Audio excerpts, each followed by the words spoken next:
નમસ્કાર, નિર્માણ ન્યૂઝની વિશેષ રજૂઆત ઝીરો અવર કાર્યક્રમ સાથે હું છું યજ્ઞ ત્રિવેદી। દર્શક મિત્રો, શિક્ષણના સ્તરને લઈને ફરી એકવાર આજે હું ચર્ચા વિચારણા કરવા આવ્યો છું, કારણ કે જ્યારે શિક્ષણનું સ્તર જો અત્યારે તો યોગ્ય ના હોય તો ત્યારે જે બેઝિક એટલે કે જે મૂળભૂત પાયો જે વિદ્યાર્થીઓને અત્યારે તો જે નંખાવવો જોઈએ ને જે સમજણ આવી જોઈએ તે જ અત્યારે તો ક્યાંક ના આવે તેવી પરિસ્થિતિ જોવા મળતી હોય છે। જે યુડાઇઝનો રિપોર્ટ આવ્યો છે 2024 અને 25 ગુજરાતમાં એક શિક્ષક ધરાવતી સ્કૂલની સંખ્યા હવે 1182 થી વધીને 2936 ઉપર પહોંચી ગઈ છે। તો બીજી બાજુ જ્યારે જે સ્કૂલોની સંખ્યા પણ અત્યારે તો ઘટી ગઈ હોય તે પરિસ્થિતિ પણ સામે આવી છે। જ્યારે ગુજરાતની વાત કરવામાં આવે તો ગુજરાતનો જે રિપોર્ટ સામે આવ્યો છે ને તેમાં પણ જો જોવા જઈએ તો એક શિક્ષક વાળી જે સ્કૂલ છે કે જેમાં જ્યારે ગુજરાતની અત્યારે જે પરિસ્થિતિ સામે આવી છે તે અત્યારે ક્યાંક સવાલ ઉપસ્થિત કરે તેવી અત્યારે જોવા મળી રહી છે। તો આ એક શિક્ષક વાળી જે સ્કૂલ છે તેમાં વિદ્યાર્થીઓ જે પહેલા 30,000 હતા ને તેમાંથી હવે વધીને 1 લાખને પાર પહોંચી ગયા છે। અને આ જે પરિસ્થિતિ સામે આવતી હોય ત્યારે ચોક્કસથી જે રીતે શિક્ષણના દાવા અત્યારે તો ગુજરાતમાં કરવામાં આવતા હોય છે તે શિક્ષણના દાવા અત્યારે ક્યાંક પોકળ સાબિત થતા હોય તે પરિસ્થિતિનું નિર્માણ થયું છે। તમામ મુદ્દાઓ પર ચર્ચા વિચારણા કરીશું। ચર્ચા વિચારણા કરવા માટે અમારી સાથે જોડી ગયા છે ડૉક્ટર વિજય ઠક્કર કે જેઓ શિક્ષણવિદ છે, ડૉક્ટર હિરેન બેંકર કે જેઓ કોંગ્રેસ પાર્ટીના પ્રવક્તા છે અને અશ્વિનભાઈ બેંકર કે જેઓ ભારતીય જનતા પાર્ટીના સહપ્રવક્તા છે। જે આપ ત્રણનું સૌથી પહેલાં તો સ્વાગત છે। વિજયભાઈ, શિક્ષણના સ્તરને લઈને આપણે ઘણી બધી જે ચર્ચા વિચારણાઓ તો કરી હતી અને હવે જે આ યુડાઇઝનો રિપોર્ટ જે સામે આવ્યો છે કઈ રીતે જોઈ રહ્યા છો આ રિપોર્ટને આપ? યજ્ઞભાઈ, આ બહુ ચિંતાનો વિષય એટલા માટે છે કે સરકારી શાળાઓમાં વિદ્યાર્થીઓની સંખ્યા ઘટે, એને કારણે શિક્ષકોની સંખ્યા ઘટે, એને કારણે શાળાઓની સંખ્યા ઘટે। આ ત્રણેય બાબતો એવી રીતે એને જોવી જોઈએ કે જાણે કોઈ ધંધાવાળો માણસ હોય, કોઈ દુકાનદાર હોય તો એના ત્યાં ગ્રાહક ઘટે તો જે ચિંતા એને થવી જોઈએ એવી રીતે આપણા એટલે સરકાર દ્વારા સંચાલિત શાળા હોય, પછી એસટી બસ હોય, પોસ્ટ ઓફિસ હોય, BSNL ના કંપની હોય કે LIC હોય, તમામ બાબતોની વાત કરું છું। જ્યાં જ્યાં ઉપભોક્તા એને વપરાશકર્તાઓ ઘટે છે ત્યારે ક્યાંક ને ક્યાંક આપણે એ ચિંતાનો વિષય છે અને એ માટે આપણે ફેર વિચારણા કરવાની જરૂર છે અથવા તો આપણે આપણી પોતાની તરફ જોવાની જરૂર છે કે આમાં કઈ બાબતો એવી થઈ છે કે જેને કારણે આ ઘટના બની છે। હવે જો કે આમ ધારો કે કોઈ સ્કૂલમાં સંખ્યા ઓછી હોય અને શિક્ષક એક જ હોય તો એ મોટી બાબત નથી, એ ચિંતાનો વિષય પણ નથી કે શિક્ષક છે, પણ એ સંખ્યા સતત વધતી જાય અને વધીને લગભગ ડબલ થઈ જવાની તૈયારી થઈ જાય ત્યારે એ ચિંતાનો વિષય છે। મને એવું લાગે છે કે આ જો આપણે અહીં પાળ નહીં બાંધીએ અથવા તો આ કેમ થઈ રહ્યું છે એની આપણે મનોમન થઈ નહીં કરીએ તો ભવિષ્યમાં એવું બનશે કે એ જ પરિબળને કારણે એકવાર જો પેરેન્ટ્સ શું વિચારે છે કે સરકારી શિક્ષકો આ સ્કૂલમાં અમુક શિક્ષક ઓછો છે, હવે એ શિક્ષક ઓછો હોય એટલે પેરેન્ટ્સ પોતાના બાળકને ત્યાં ન મૂકે। બીજી તરફ આપણે ત્યાં શિક્ષકોને ઘણા બધા કામ હોય છે, ઘરે જઈને વિદ્યાર્થી કહેતો હશે કે હું આજે ગયો તો ભણવા પણ શિક્ષકો નહોતા અથવા શિક્ષકને આ કામ હતું, પેલું કામ હતું, તો એવા બધા પરિબળો એવા છે કે જેને કારણે પેરેન્ટ્સ એવું વિચારે કે મારું બાળક છે, ભલે હું પૈસા ખર્ચીશ, ભલે હું મહેનત કરીશ, મારા પગારમાંથી થોડોક હિસ્સો હું સેલ્ફ ફાઇનાન્સ સ્કૂલને આપીશ, પણ મારું બાળક 6 કલાક વર્ગમાં સ્કૂલમાં જાય તો એ 6 કલાક પૂરેપૂરો સમય એની સામે શિક્ષક હોય, પૂરેપૂરો શિક્ષક હોય અને પોતે ભણે। તો આ જે બાબત છે એ બાબત જે સેલ્ફ ફાઇનાન્સ માટે વિચારણાની છે એ જ બાબત સરકારે વિચારવી જોઈએ અને વિદ્યાર્થીને પૂરેપૂરો શિક્ષક મળે એવા પ્રકારની આયોજન કરવું જોઈએ અને એ આપણી પ્રાથમિકતા છે। શિક્ષણ અને આરોગ્ય પ્રાથમિકતા છે તો પ્રાથમિકતામાં આવા પ્રકારની કોઈ ગેપ છે, કોઈ ઉણપ છે ન રહી જાય તે જોવું જોઈએ। જી, સામે આવી છે તેને લઈને તો એક સવાલ યથાવત છે। હિરેનભાઈ, ગુજરાતમાં શિક્ષણના જે દાવા જે કરવામાં આવતા હોય છે પરંતુ વાસ્તવિક પરિસ્થિતિ કંઈક અલગ જ જોવા મળી રહી છે, આપની પ્રતિક્રિયા? યજ્ઞભાઈ, આપણે વિવિધ વખતે અલગ અલગ માધ્યમોમાં આપણે વાત સાંભળી જોઈ। આજે જે રિપોર્ટ આવ્યો છે એને માળખાકીય સુવિધાની પોલ ખોલી નાખી છે। મુખ્ય બે પાસા જોવામાં આવે જ્યારે શિક્ષણની વાત કરવામાં આવે, માળખાકીય સુવિધા અને ગુણવત્તા। આજે આપણે ગુણવત્તાની વાત નથી કરતા કારણ કે અત્યારે જે રિપોર્ટ આવ્યો છે એ માળખાકીય સુવિધાની વાત છે।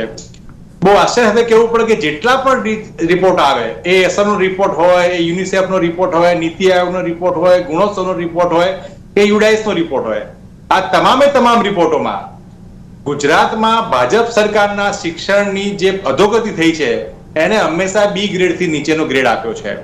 જે પ્રકારના આંકડા અત્યારે સામે આવ્યા, દર વખતે આપણે સાંભળીએ કે શિક્ષકની ભરતી માટે આપણે સતત ચાલતી પ્રક્રિયા છે અને અમે ભરતી કરી રહ્યા છે ને 5,000 ને 10,000 ને અલગ ને કોન્ટ્રાક્ચ્યુઅલ ને હંગામી ને પ્રવાસી ને જ્ઞાન સહાયક ને વિદ્યા સહાયક ને અલગ નામ વાળા ટીચરો આપણે સાંભળ્યા.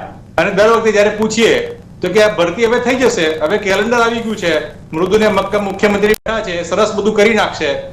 30 વર્ષમાં ગુજરાત શિક્ષણમાં સમગ્ર દેશમાં 1 થી 10 ની અંદર ક્રમાંકમાં ક્યાંય નથી આવ્યું સાહેબ. ખરેખર આ ખૂબ ગંભીર બાબત કહેવાય. અને જ્યાં શિક્ષણની વાત થતી હોય, 2021માં જે શાળાઓ એક શિક્ષણ ચાલતી હતી એ 1739 હતી, જે 3 વર્ષમાં 1182 શાળાઓ વધીને 2024માં 2936 શાળાઓ થઈ ગઈ. એટલે તમે વિચાર કરો, જે આપણે બહુ મોટા બળગા ફૂંકવામાં આવે છે કે શિક્ષણમાં આપણે ટીચરોની ભરતી કરી રહ્યા છીએ, વિદ્યા સહાયકની ભરતી કરી રહ્યા છીએ, બીજા ત્રીજાની ભરતી કરી રહ્યા છે, આ બધું ભરતી કરવાની વાતો જાહેરાતો પછી ગુજરાતમાં 1182 શાળાઓ એવી થઈ ગઈ છે જેમાં એક શિક્ષકથી ચાલતી શાળા બની ગઈ. આ માત્ર 3 વર્ષમાં આટલી શાળાઓ અચાનક જ વધી ગઈ.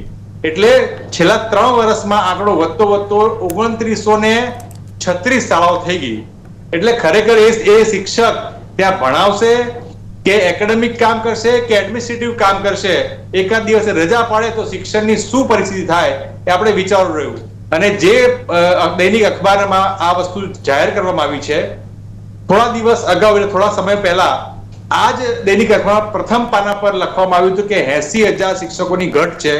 એ સાચી બાબત છે કે રાષ્ટ્રીય શિક્ષક નીતિ એના પ્રમાણે ગણતરી કરવામાં આવે તો આજે પણ ગુજરાતમાં 80,000 શિક્ષકોની ઘટ છે.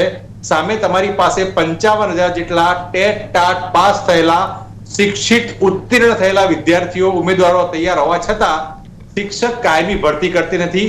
આ ગળું તમારું ને મારું બોલીને થાકી ગયા, જીભ દુખાઈ ગઈ, પણ સરકાર શિક્ષકના નામે ભરતી કરવાની વાતમાં કેમ નન્નું કરી રહી છે એ સમજાતું નથી. સવાલ એ છે કે જ્યારે 63 જેટલી એવી શાળાઓ છે કે જ્યાં એક પણ એડમિશન થયું નથી, 63 જેટલી શાળાઓ, પણ એમાં પણ 78 જેટલા શિક્ષકો છે.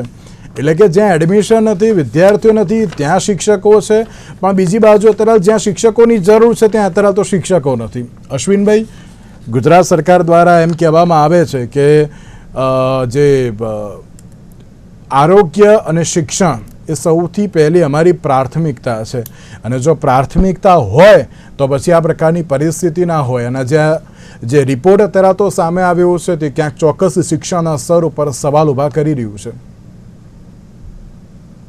યજ્ઞભાઈ જે સવાલો કરે છે આ રિપોર્ટના માધ્યમથી, એ સવાલોમાં તલસ્પર્શીય જો સ્ટડી કરવામાં આવે તો ધ્યાનમાં આવશે કે શિક્ષકોની એક શિક્ષક અને વિદ્યાર્થી આ જે વિષય છે ને એને હું આંકડાકીય રીતે કહી દઉં કે પ્રાથમિક શાળાઓ, ગુજરાતમાં પ્રાથમિક શાળાઓની વાત કરીએ, આ જે આંકડા છે પ્રાથમિકની સાથે માધ્યમિક, પ્રાઇવેટ, છાત્રાલય, નિવાસી અને અમુક શાળાઓ, આ બધાના ભેગા મળીને આંકડા છે. પરંતુ પ્રાથમિક શાળાઓમાં આજની તારીખે 829 જેટલી શાળાઓમાં આ પરિસ્થિતિ છે. અને એના પણ ચોક્કસ કારણો છે.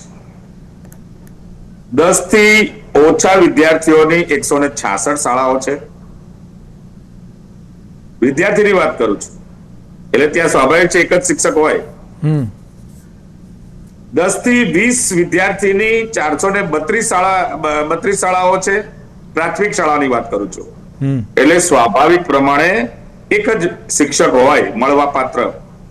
21 થી 30 466 છે. હવે આ એ પ્રમાણે ગણતરી કરી કે 30 શિક્ષક મળવા પાત્ર છે, તો સ્વાભાવિક પ્રમાણે આવી શાળાઓમાં એક શિક્ષક હોય.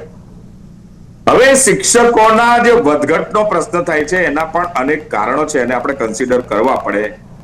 સત્રાંતમાં શિક્ષક જે છે એ નિવૃત્તિ થતા હોય છે એટલે સત્ર ચાલુ રાખવાનું હોય છે, એટલે નવી ભરતી ત્યાં થઈ શકતી નથી. બદલીઓ હમણાં ઘણા મોટા પાયે થઈ, અનેક લોકોએ રાજીનામા આપ્યા. એવા વિવિધ કારણોસર આ શિક્ષકોની જે વાત છે એ વધઘટ દેખાય છે. હકીકતમાં રાજ્યની અંદર એક પણ વિદ્યાર્થી શિક્ષણથી વંચિત નથી. શિક્ષણથી વંચિત હોય એવા કોઈ દાખલા હોય તો એવું ધ્યાનમાં નથી આવતું. ઉપરથી પ્રાથમિક શાળાઓમાં અમદાવાદમાં 40,000 જેટલા વિદ્યાર્થીઓ નવા એડમિશન લીધા, સ્માર્ટ સ્કૂલો બની, અને સ્કૂલોની અંદર પણ શિક્ષણનું સ્તર હાઈટ ઉપર પહોંચવા માંડ્યું. ઇન્ફ્રાસ્ટ્રક્ચરની વાત કરીએ તો મોટા ભાગની જૂની સ્કૂલો હતી એનું નવીનીકરણ બનાવીને કરીને શિયાળ બેટ જેટલા દૂરંદેશ એટલે કે દરિયાની અંદર રહેલી સ્કૂલો પણ એક સારામાં સારી શાળાઓ બનાવી દેવામાં આવી છે. ઓકે, એટલે ઇન્ફ્રાસ્ટ્રક્ચર પણ સુધર્યું છે, વર્ગો પણ વધ્યા છે, પરંતુ જે આ અત્યારે રિપોર્ટ આપવામાં આવ્યો છે એ રિપોર્ટ જે છે યુડાયસ ડેટા મુજબ, અને તમે ચાઇલ્ડ ટ્રેનિંગ સિસ્ટમના ડેટા જોશો તો એમાં ડિફરન્સ આવે છે. એટલે આપણે ડેટાનો અભ્યાસ કરવો જોઈએ. અને મારો તો સીધો જવાબ એ છે કે એક પણ વિદ્યાર્થી શું શિક્ષણથી વંચિત છે એવી કોઈ ફરિયાદો હોય, અત્યારે ડ્રોપ આઉટ રેશિયોમાં પણ બહુ મોટા પાયે ફેર આવ્યો છે. માધ્યમિક શાળાઓમાં ડ્રોપ આઉટ રેશિયો ઘટ્યો છે યજ્ઞભાઈ. તો આ પ્રકારે શિક્ષણને જોઈએ તો ગુજરાતનું શિક્ષણ સારું છે કર્ણાટકની કમ્પેરિઝનમાં. ઓકે ઓકે, કર્ણાટકમાં અનેક આંકડા ઓકે ઓકે, આ તમે કર્ણાટકની વાત કરો છો, તમે કર્ણાટકની વાત કરો છો, હું એક જ મિનિટ આપને રોકવા માંગુ છું. વિજયભાઈ, ડ્રોપ આઉટ રેશિયો ઘટ્યો છે? હમણાં જ એમણે કહ્યું કે શિક્ષણથી વંચિત, એ વાત પહેલા કરી દો, પછી ડ્રોપ આઉટ રેશિયો પર હું પાછો આવું છું. હવે ધારો કે કોઈ એક સ્કૂલ છે, એમાં એક સાથે 5 શિક્ષકોએ બદલી માટે અરજી કરી. હવે એ બદલી થઈ 1 મે 2025. એ પછી 31 મે ના રોજ એ જ શાળામાંથી બીજા 2 શિક્ષકો નિવૃત્ત થયા. એટલે કુલ શિક્ષકો 20 હોય, એમાંથી 5 અન્ય સ્થળે ગયા, અને બીજા ધારો કે 31 નિવૃત્ત થયા 2 જણ, એમ કઈ 7 ટીચર થયા. એ પછી ભરતી થઈ જુલાઈમાં, પણ એ ભરતી થઈ છે એમ આ નિવૃત્ત થયેલા બીજી જગ્યાએ કામગીરી સ્થળ ફેરફાર થયો છે, બદલી થઈ છે, એ લોકોને ગણવામાં નથી આવ્યા. એટલે ભરતી થઈ એમાં એનાથી જૂનો ડેટા ચાલુ રાખ્યો. હવે આ એક સ્કૂલમાં 7 શિક્ષકો ઓછા હોય તો એને આપણે શિક્ષણથી વંચિત બાળકો કહેવા કે ન કહેવા? કારણ કે બાકીના 13 ટીચર તો છે જ, તો આ 7 ટીચર નથી જે 7 વિષયો ભણાવવામાં નથી આવતા, અથવા એ 7 વિષયો માટે જે તે સંચાલક મંડળે વ્યવસ્થા કરવી પડે છે, તો એને આપણે શિક્ષણથી વંચિત ગણવા કે ન ગણવા, એ એક મારો પ્રશ્ન છે. જો કારણ કે સ્કૂલ તો ચાલે જ છે, પ્રાર્થના થાય છે, બેલ પડે છે, રિસેસ પડે છે, પીરિયડ ચાલે છે, પ્રોક્સી લેવાય છે. બીજી વાત કે જેને આપણે ડ્રોપ આઉટ રેશિયો કહીએ છીએ, એ ડ્રોપ આઉટ રેશિયો છે ને, એમાં જેમ હમણાં તમે સર કહ્યું કે આંકડાઓ જોવા જોઈએ અને તલસ્પર્શી અભ્યાસ કરવો જોઈએ. આ આંકડાઓનો તલસ્પર્શી અભ્યાસ ખરેખર કરવામાં આવશે તો ડ્રોપ આઉટ રેશિયો છે ને બહુ ભ્રામક છે. 31 ઓગસ્ટ પછી, આ અત્યારે નહીં, 31 ઓગસ્ટ પછીનો જે આંકડો છે એ સાચો ડ્રોપ આઉટ રેશિયો આવશે. કારણ કે ઘણા બધા વિદ્યાર્થીઓ એવા છે કે જેને અત્યારે શાળાઓ પોતાની સંખ્યાને મિનિમમ લેવલ ટકાવવા માટે ટકાવી રાખે છે, એને નથી કાઢતી, એને એલસી નથી આપતી, અને પછી 31 ઓગસ્ટ પછી ધીરે ધીરે અનિયમિત આવનારા વિદ્યાર્થીને ધીરે ધીરે કાઢવામાં આવે છે, અને આપોઆપ ડ્રોપ આઉટ રેશિયોમાં એક મોટો જમ્પ આવશે. ઓકે ઓકે ઓકે, વિજયભાઈ આપને રોકવા માંગુ છું એક જ મિનિટ. હિરેનભાઈ, એક બાજુ જે રીતે આ રિપોર્ટ સામે આવ્યો, બીજી બાજુ અશ્વિનભાઈ એમ કહી રહ્યા છે કે ના, જે શિક્ષણનું સ્તર વધ્યું છે, અને તેમણે જે પ્રમાણે ગણાવ્યું કે 10 થી 20 જે છે તેમાંથી 432 એટલે ટોટલ 30 સ્ટુડન્ટની વચ્ચે એક જેટલા શિક્ષક છે, તેવી રીતે તેમણે રિપોર્ટ પણ આપ્યો અને શિક્ષણનું સ્તર પણ સુધર્યું. લાગે છે કે ના, શિક્ષણનું સ્તર સુધર્યું અને નવીનીકરણ થઈ ગયું? તેમ શિક્ષણનું સ્તર કેવું છે એ તમામ રિપોર્ટોમાં, એ ભારત સરકારનો રિપોર્ટ હોય, ગુજરાતનો પોતાનો ગુણોત્સવનો રિપોર્ટ હોય, એ પોતે એમ કહે છે કે ગુજરાત 57% નીચે છે. એટલે સ્તરની કે ગુણવત્તાની વાત કરતા હોય તો ગુજરાત સરકારના પોતાનો રિપોર્ટ, પોતાનો શિક્ષણ વિભાગ પોતે એમ કહે છે કે અમે બી કેટેગરીમાં આવીએ છીએ. જે આખા ગુજરાતમાં ગુણોત્સવમાં ગુણ ચકાસણી એટલે ગુણવત્તાની ચકાસણી કરવાની આવે, એમાં આખા ગુજરાતમાં માત્ર 14 શાળાઓ A+ કેટેગરીમાં આવે. આ જ બતાવે છે કે ભાઈ કયા પ્રકારનું ગુણવત્તા શિક્ષણ છે. અત્યારે વાત આપણે ક્વોલિટીની નથી કરી રહ્યા, આપણે વાત કરી રહ્યા છીએ માળખાકીય સુવિધાની. એમાં સ્પષ્ટપણે આજે પણ ગુજરાતમાં છેલ્લા 15 વર્ષમાં ખેલો ગુજરાતની વાતો કરવાની, પણ વ્યાયામ શિક્ષણની ભરતી છેલ્લા 15 વર્ષથી કરવામાં નથી આવી. આપણે એમ કહેવાનું કે ભણશે ગુજરાત, પણ લાઇબ્રેરીની ભરતી છેલ્લા 15 વર્ષથી નથી કરવામાં આવી. સંગીતના ટીચરની છેલ્લા 15 વર્ષથી ભરતી કરવામાં નથી આવી. એટલે તમે કહો છો કે વંચિત રહી ગયા, તો એ શિક્ષણમાં વંચિત રહી ગયા છે, વ્યાયામમાં વંચિત રહી ગયા છે, અને આવી ઘણી બધી વસ્તુ. અને સૌથી ખરેખર વાત એ છે કે આ યુડાઇઝ જે પ્લેટફોર્મ છે એ ભારત સરકારનું પ્લેટફોર્મ છે, જે નીતિગત એટલે તમારે જ્યારે પોલિસી મેકિંગ કરવા બેઠા હોય ત્યારે આ આંકડાને ધ્યાનમાં રાખીને તમારે પોલિસી કરવાનું આવે છે. ત્યારે ભાજપના મિત્ર એ વસ્તુને નકારી કાઢે કે એમાં હજુ વિસંગતતા કે આપણે એને તલસ્પર્શી અભ્યાસ કરવાની વાત કરવામાં આવે તો વસ્તુ. ઓકે હિરેનભાઈ આપને રોકવા માંગુ છું. ગુજરાતના નાગરિક તરીકે કહેવા માંગુ છું કે આ વસ્તુને પહેલા આપણે સ્વીકારવી પડશે કે આટલી બધી ઘટ છે, એના પછી આપણે એના પર કોઈ કામગીરી કરી શકીશું. એટલે આ રિપોર્ટ તમારો મારો યજ્ઞભાઈ ઘરેથી નથી લાવ્યા, હું નથી ઘરેથી લાવ્યો, વિજયભાઈ ઘરેથી લાવ્યા. આ ભારત સરકારનો રિપોર્ટ છે. એમાં જે આંકડા આવ્યા છે કે જેમાં આપણે એમ કહેવાય છે કે 2936 શાળાઓમાં માત્ર 1 શિક્ષક છે, એ ખરેખર ખૂબ ગંભીર બાબત કહેવાય. અને એમને જે એક વાત કરીને કરેક્શન કરું છું કે જે શાળામાં 10 થી નીચે વિદ્યાર્થીઓ હોય એ શિક્ષણ વિભાગનો પરિપત્ર છે કે એને મર્જ કરી દેવાની. એટલે તો મર્જ થઈ ગઈ, બંધ બી થઈ ગઈ હશે. જે 5612 શાળાઓ બંધ થઈ ગઈ છે એમાંની એક શાળા છે. એટલે આજની તારીખમાં જે કમાન્ડ એન્ડ કંટ્રોલ સેન્ટર ત્યાં ગાંધીનગર બેઠું છે એને ખબર છે કે ક્યાંથી ઓછા સંખ્યા છે ને ક્યાં સંખ્યા નથી. એટલે બધું જાણે છે. હકીકતમાં કાયમી શિક્ષકની ભરતી સરકારને કરવી નથી, આ એ જ છે. અને એના જ કારણે આટલી બધી વાત કરે. બહુ દુઃખ સાથે કહેવું પડે કે જ્યારે કોઈ પણ શિક્ષક પોતાનો હક અધિકાર માંગવા ગાંધીનગર જાય તો એને વર્ગખંડમાં હોવું જોઈએ. એને સીધો જેલમાં નાખી દેવામાં આવે. ઓકે હિરેનભાઈ, એટલે સવાલ ઘણા બધા છે. અશ્વિનભાઈ, તમે એક બાજુ એમ કહો છો કે ના નવીનીકરણ કયું, ગુણવત્તા અત્યારે તો વધારે દેવામાં આવી, પણ આ રિપોર્ટ પણ તમારે એક્સેપ્ટ તો કરવો પડે ને. તમે એમ કહો કે ના અત્યારે તો આ નહીં, અમે જે કહીએ અત્યારે તો એ સાચું, એ તો ક્યાંક અત્યારે યોગ્ય નથી.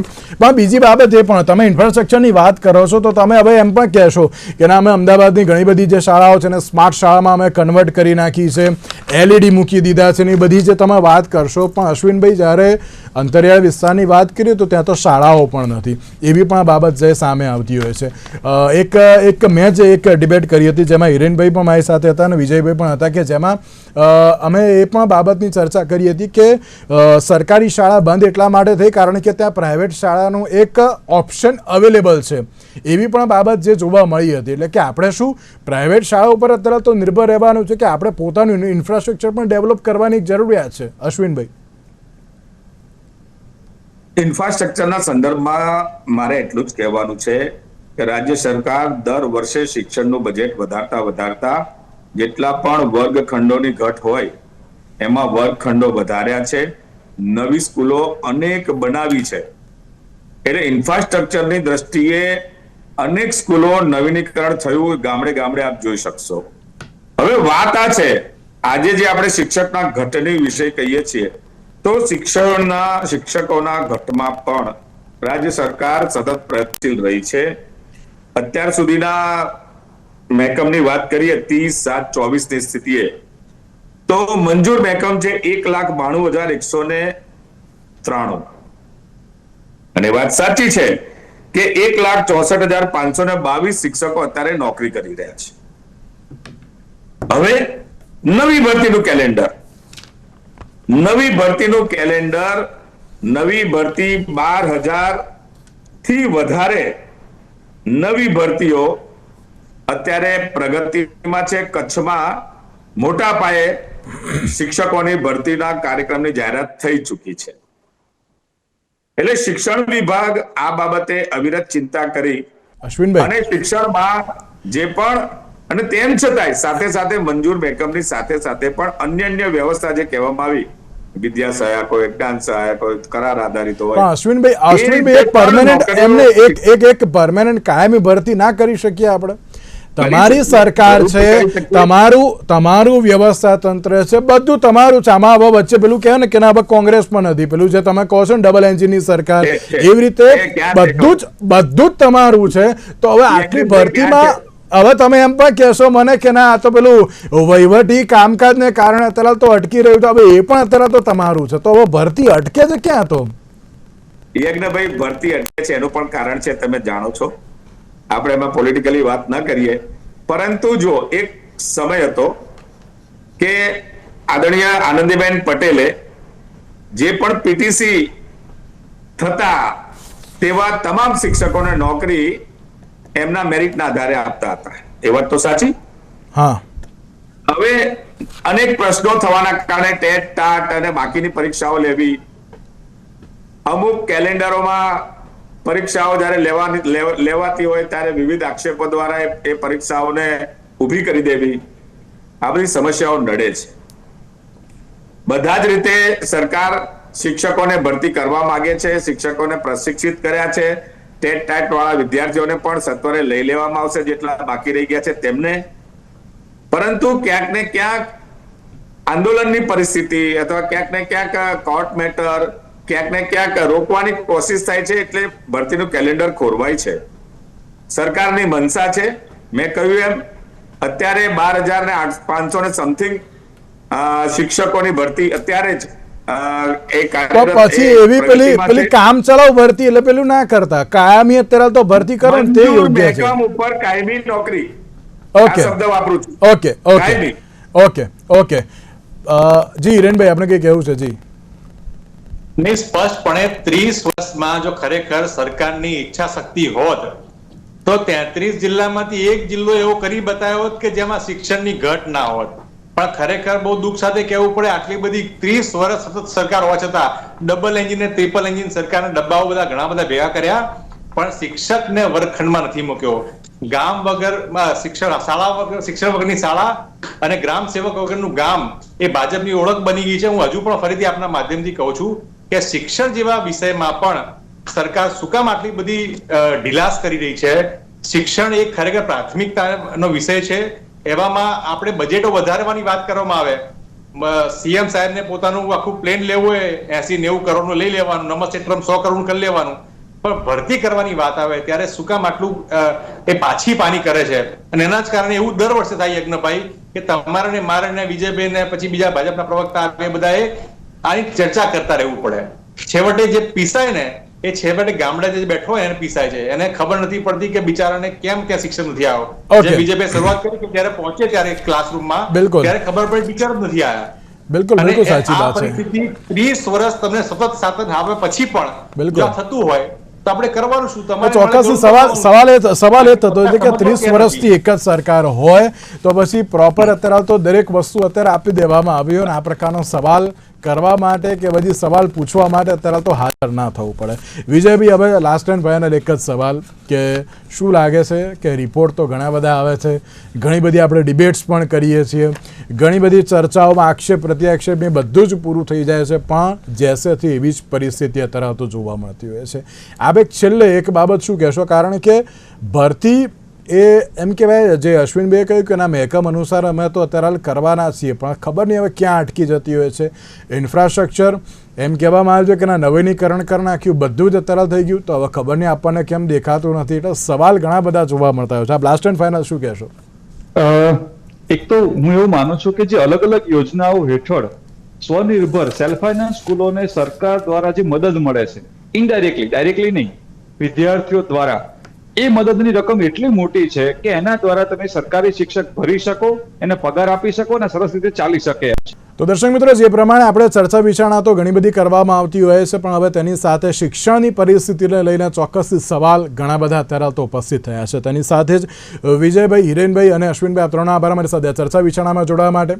તો દર્શક મિત્રો, હવે જોવાનું એ રહ્યું કે યોજનાઓ ઘણી બધી જાહેર કરવામાં આવે છે, વાતો ઘણી બધી કરવામાં આવે છે, પણ હવે યોગ્ય પણ અમલીકરણ ક્યારે કરવામાં આવશે? આજના વિશેષ કાર્યક્રમ અમને આપશો. નમસ્કાર.